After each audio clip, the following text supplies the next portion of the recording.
নাম শ্ৰীমতী পঞ্চমী মৰা, ধুলিজান গাঁও, গাখীৰবিটি পঞ্চায়ত।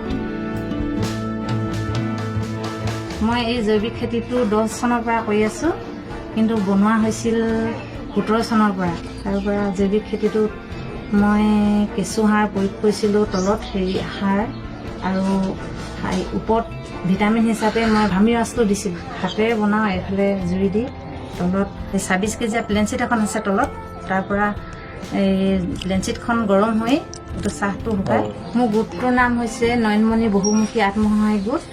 মই এই প্ৰথমতে এই নয়নমণি গোটৰ সদস্য হয়। গোটৰ পৰাই 10,000 টকা হাতত লৈ এই কামটো আৰম্ভ কৰিলোঁ।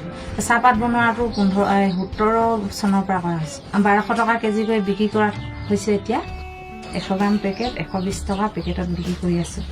আৰু মই গোটৰ পৰাও মাজে সময়ে ঋণ লওঁ, তাৰ পৰাও মাজে সময়ে প্ৰয়োজনীয় বস্তুবোৰ লোৱা হয়। আৰু তাৰ লগতে মই এতিয়া কাঠফুলা খেতিটো কৰি আছোঁ। বছৰেকে মোৰ 50,000 মান টকা আয় হয়, কাৰণ মোৰ গোটেইখিনি বস্তু নিজৰে কেঁচু সাৰৰ পৰা ভিটামিন আদি কৰি আৰু নিজে বনাওঁ, নিজে প্লাগিং কৰোঁ। 50,000 মান ৰয়গৈ।